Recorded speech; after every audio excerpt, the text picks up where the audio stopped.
Hello everyone and welcome. My name's Lindy Morrison and I'm a part-time PhD student at the Nursing and Healthcare School. I'm a nurse by trade and I've been working in educational roles for as long as I was a clinician in the emergency department now. So my PhD has given me the chance to get back to my clinical roots and build upon my passion for supporting others as a nurse teacher to work collaboratively to help build the evidence base for our profession. So as such, I've chosen to explore research activity among nurses in clinical practice. So research on research, if you will. Going back to Florence Nightingale up to modern day nursing practice, nurses have been key in the generation of new knowledge to inform their practice. Arguably, being at the bedside, clinical nurses are an ideal position to pose clinically curious and relevant questions for exploration through the research process. However, these nurses are faced with a multitude of competing priorities, and as such, the conduct of research is often a lesser concern when competing with the patient-facing demands of this role. A better understanding of these influencing factors is first needed to get a better understanding of how to engage nurses in conducting research and practice and to enhance the quality of patient care.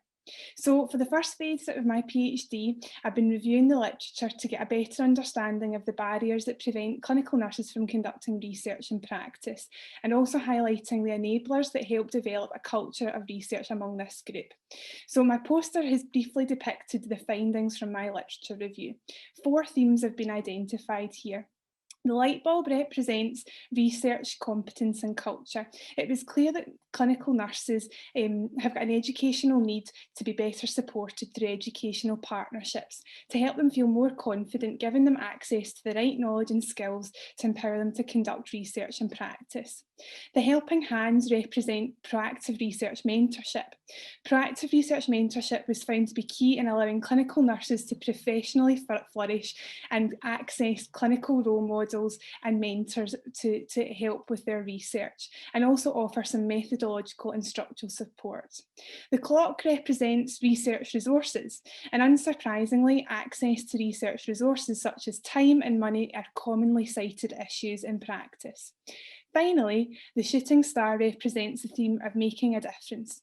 A clear need to identify and support those with a drive to develop the evidence base of the profession was clear, harnessing and engaging the clinical curiosity and empowering those clinical nurses. So what are my next steps? I hear you all cry. Phase 2 of my PhD is very much guided by the evidence, and I'm going to conduct an action research project to work in partnership with clinical nurses to build a research inquiry community to help them flourish and develop research and practice. Thank you very much for your time, everyone.